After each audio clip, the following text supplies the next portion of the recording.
नमस्कार, मैं जितेंद्र चतुर्वेदी। वैसे तो भारत के विदेश मंत्री एस जयशंकर ढाका गए हुए थे बांग्लादेश की पूर्व प्रधानमंत्री खालिदा जिया की अंतिम यात्रा में शामिल होने, लेकिन उस दरमियान जो कुछ उनकी मेल मुलाकात हुई है और पीएम का जो संदेश उन्होंने खालिदा जिया के पुत्र और बीएनपी के मौजूदा सर्वेसर्वा तारिक रहमान को दिया है, उसके बाद से कई सारे संकेत निकल रहे हैं।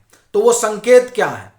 तारिक रहमान के अलावा एस जयशंकर की किससे मुलाकात हुई है वो समझेंगे, लेकिन इस पूरे परिदृश्य को जानने के लिए वो पृष्ठभूमि में देखना जरूरी है जिस पृष्ठभूमि में विदेश मंत्री की ढाका यात्रा होती है।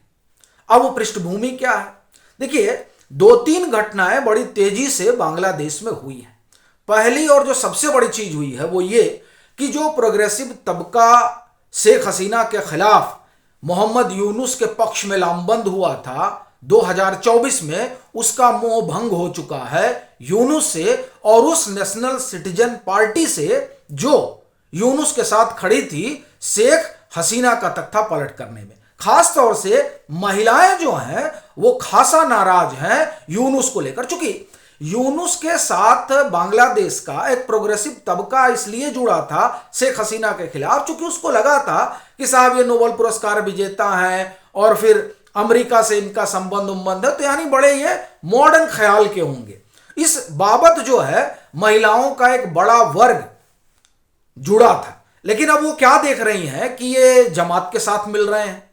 खास तौर से नेशनल सिटीजन पार्टी जिसके सर पर इस बात का सेहरा बंधा था कि उसने एक तानाशाह सरकार को हटा दिया, यानी एक चुनी हुई सरकार को तानाशाह बताया गया और फिर उसका तख्ता पलट किया गया। तो खैर, उस तख्ता पलट में बड़ी भूमिका नेशनल सिटीजन पार्टी की रही और उसमें महिलाओं की हिस्सेदारी रही। अब वो महिलाएं जो है वो नेशनल सिटीजन पार्टी और यूनुस के तौर तरीकों से नाराज है क्योंकि इन लोगों ने जमात के साथ हाथ मिला लिया है। दूसरा, वहां हो क्या रहा है कि अपनी राजनीति को या हम कहें कि अपने जनाधार को बढ़ाने के लिए और कट्टरपंथ को पालने पोसने के लिए जिस तरीके से भारत का हवाला देकर वहां पर एक तरह से कहें कि हत्याएं हो रही हैं, उसने माहौल और खराब कर रखा है। और हो क्या रहा था कि किसी की हत्या हो गई, अब जैसे उस्मान हादी की हुई, यूनुस ने भारत के ऊपर थोप दिया। पता चला कि साहब नहीं, ये तो जमात का खेल था और वो जिसके ऊपर आरोप हो वो भी अपना वीडियो जारी कर रहा है। तो इससे भी क्या हुआ कि यूनुस की स्थिति कमजोर हुई है और वहां का जो लोग है उसको लग रहा है कि नहीं, यूनुस जो है वो अनायासी अपनी राजनीति चमकाने में कुछ कुछ कर रहे हैं और वो सही मायने में पाकिस्तान और जमात के हाथ में खेल रहे हैं। ये दो घटना जो है फौरी तौर पर वहां दिखाई दी। तीसरा एक जो चीज निकल कर आई वो ये कि अल्पसंख्यकों पर वहां बड़ा भारी अत्याचार हो रहा है। यानी ये जो जब से यूनुस आए हैं, यूनुस तो प्रोग्रेसिव हैं, वो तो यही बताकर उनको बिठाया गया था, लेकिन उनके आने के बाद से तकरीबन 300 के आसपास वहां मॉब लिंचिंग हुई है या आप कहें कि मॉब अटैक हुआ है। किस पर? हिंदुओं पर। ये जो घटना है इसने वहां के सामाजिक ताने बाने को हिलाकर रख दिया है और वो लोग जो आमार सोनार बांग्ला में भरोसा रखते हैं उनके लिए अब स्थिति बड़ी गंभीर हो गई है इस बात को लेकर कि यूनुस के साथ वो बड़ी उम्मीद से खड़े हुए थे और उनको लगा था कि ये शख्स बांग्लादेश में बड़ा बदलाव लाएगा, लेकिन हुआ क्या कि वो शख्स तो जमात की तरह निकला। चौथी जो बड़ी बात हुई है कि भारत के विदेश मंत्री के ढाका जाने से ठीक पहले जो यहां पर रियाज हमीदुल्ला उच्चायुक्त हैं बांग्लादेश के नई दिल्ली में, उनको बांग्लादेश सरकार ने तलब किया रातों रात। वो बांग्लादेश जाते हैं, वहां पर उनकी जो मुलाकात होती है वो मुलाकात किससे होती है? एक तो जो अंतरिम सरकार के विदेश मामलों के सलाहकार हैं वो, और जो बांग्लादेश के राष्ट्रीय सुरक्षा सलाहकार हैं रफीकुल रहमान, ये तीन लोग बैठते हैं, यानी हाई कमिश्नर और रफीकुल रहमान और ये विदेश मामलों के जो है सलाहकार, आधे घंटे बातचीत होती है। अब ये देखिए, ये बातचीत ठीक भारत के विदेश मंत्री के आने से पहले हो रही है।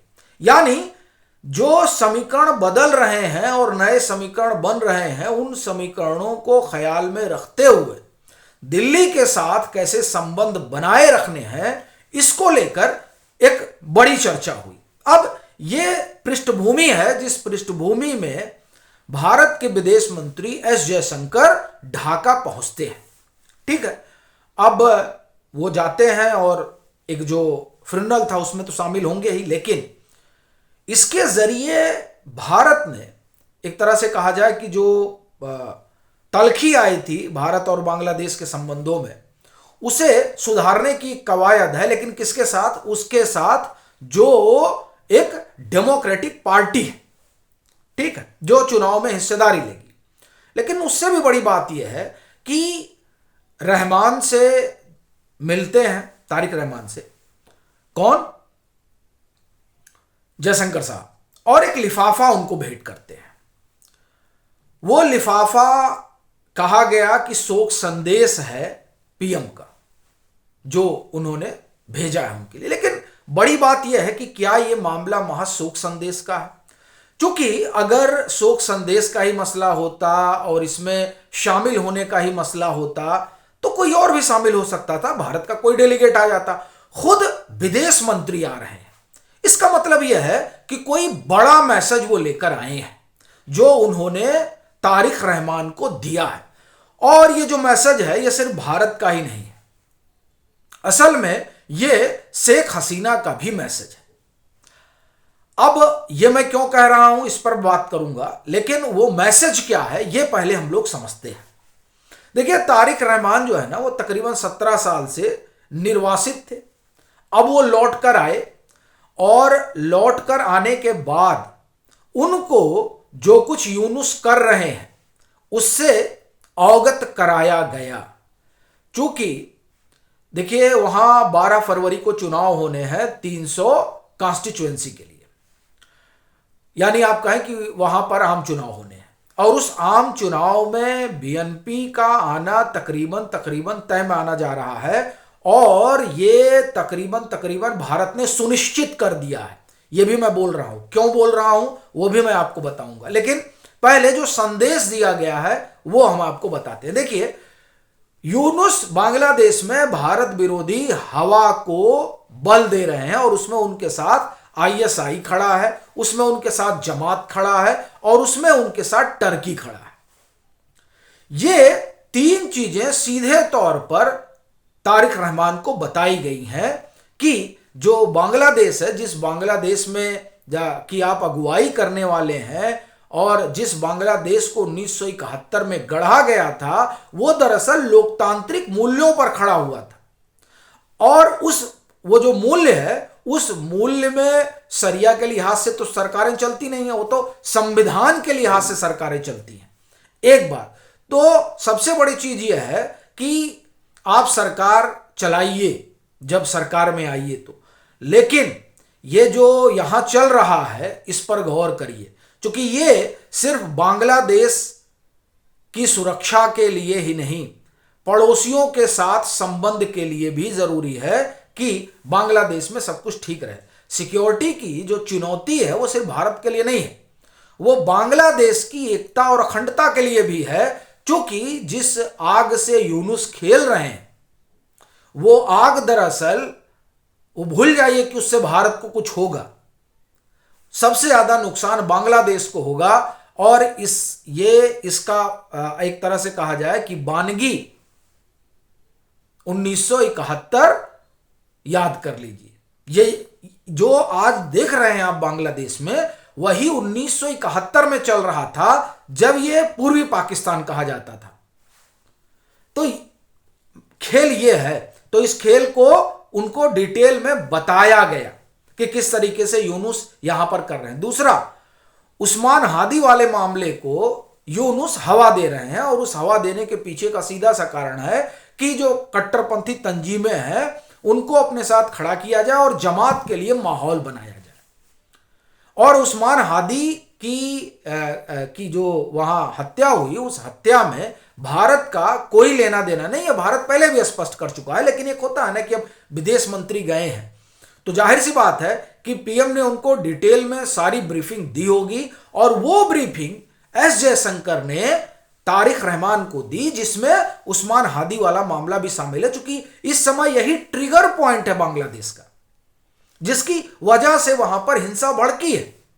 और वो जो हिंसा भड़की है वो असल में भारत विरोध को वहां पर नरिश किया जा रहा है, और ये ठीक नहीं किसी भी तरीके से। तो उस्मान हादी वाले मामले में किसकी भूमिका रही? जमात की रही। ये सीधे तौर पर कन्वे किया गया और ये बताया गया कि खुद सोचिए कि उस्मान हादी के ना रहने से किसको फायदा होगा? जमात को, यूनुस को।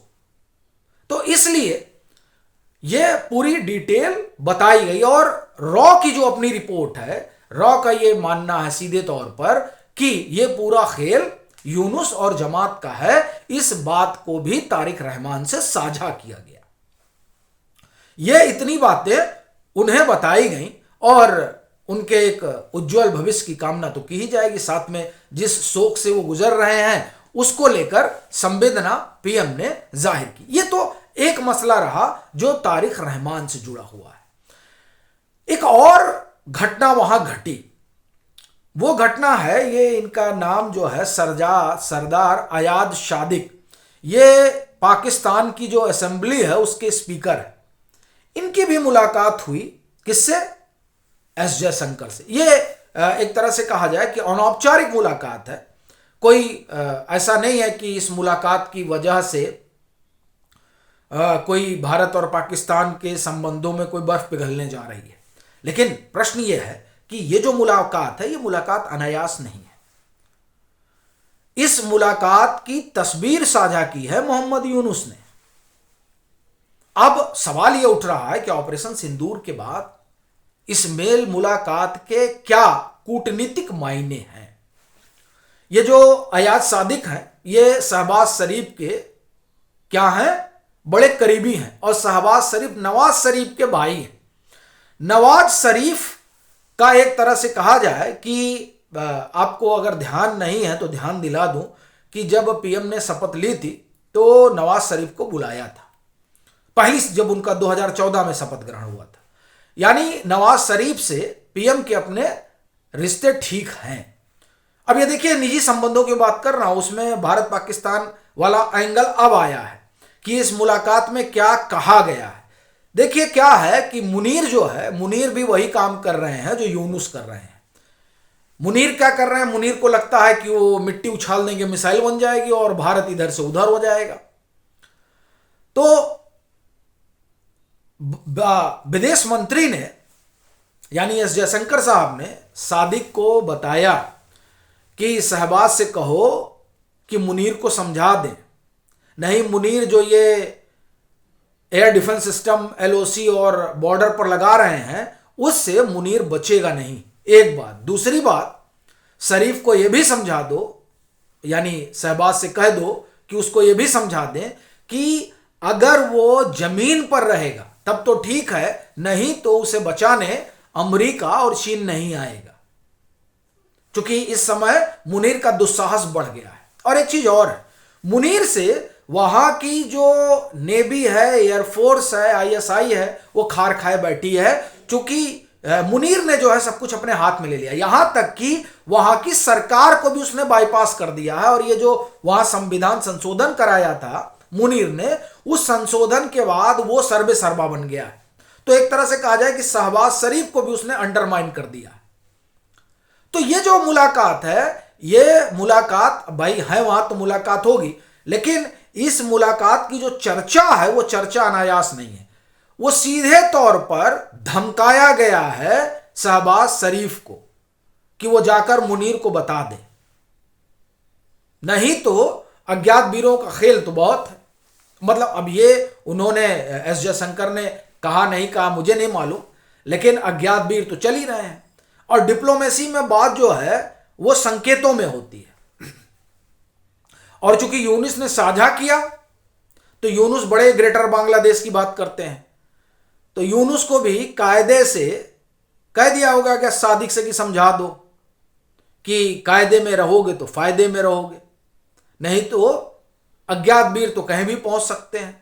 मतलब अब ये सरकार तो नहीं कह रही है, तो मैं कह रहा हूं अज्ञात वीर कहीं भी जा सकते हैं। वो जब आप देखिए कि मुनीर बुलेट प्रूफ चैम्बर में बैठकर बात कर रहा है, उसको डर सता रहा है, बंकर तलाशे जा रहे हैं, बंकर बन रहे हैं पाकिस्तान में। उनके जो तमाम आला अफसर हैं वो बंकर में छुपने की तैयारी में है। और वहां के राष्ट्रपति ने तो कह भी दिया है पाकिस्तान के कि जब ऑपरेशन सिंदूर चल रहा था तो हमारी क्या हालत हो रखी थी। और अब ये भी आ चुका है कि किस तरह से 80-80 ड्रोन जो है नूर खान एयरबेस पर उड़ रहे थे, हमारे सब एकदम धुआं धुआं हो गया है। तो ये सारी बातें मुझे लगता है कि जयशंकर साहब ने बहुत आराम से बताई होंगी, क्योंकि जयशंकर साहब अपने बोलने के लिए जाने जाते हैं। वो जब अमेरिका को ठेंगे पर रखते हैं तो पाकिस्तान की क्या बिसात है। तो वो जो तस्वीर यूनुस ने साझा की है ना, वो यूनुस ने साझा इसीलिए की है कि उसको भी दबा के उन्होंने जो है समझाया है कि पता नहीं लगेगा तुम्हारा, और इसको भी सादिक को भी पूरा जो है कायदे से डोज दिया गया है। और ये डोज लेने के बाद जान ही रहे हैं। तो ये जो मेल मुलाकात हुई है, ये मेल मुलाकात सीधे तौर पर यूनुस यानी बांग्लादेश और पाकिस्तान दोनों को संदेश दे दिया गया है कि हमारे धैर्य की परीक्षा मत लीजिए, क्योंकि अगर हमारा धैर्य टूटेगा तो आपका नक्शा बदल जाएगा। और मेरा यह अपना मानना है कि बाकायदे इस बात को कन्वे किया गया होगा बहुत सख्ती के साथ, क्योंकि पीएम उन लोगों में नहीं है कि जो डिप्लोमेसी में सॉफ्ट रहते हैं। वो उनका एग्रेशन है, वो पूरा एग्रेसिव रहते हैं। और खास तौर से तब जब कोई देश भारत के खिलाफ अपनी जमीन का इस्तेमाल कर रहा हो, वो भारत के खिलाफ वहां पर आतंकवाद को पाल पोस रहा हो, भारत के दुश्मनों को अपनी जमीन पर पनाह दे रहा हो, तो ऐसी स्थिति में पीएम खामोश नहीं बैठते हैं। तो ये जो एस जयशंकर का जाना है, ये बांग्लादेश के साथ संबंधों को नई तरह से परिभाषित करने की कवायद है। और ये जो कोशिश है, इस कोशिश में मौका एक तरह से कहा जाए कि है, यूनुस सुधर गए तो ठीक है, नहीं तो तारिक रहमान को सब बता दिया गया है। अगला स्टेप एक ही है कि इधर भी ठुकाई और उधर भी ठुकाई, यानी पश्चिम फ्रंट पर भी पिटाई और पूर्व फ्रंट पर भी पिटाई। बाकी आप लोगों की अपनी क्या राय है, जरूर साझा करिएगा।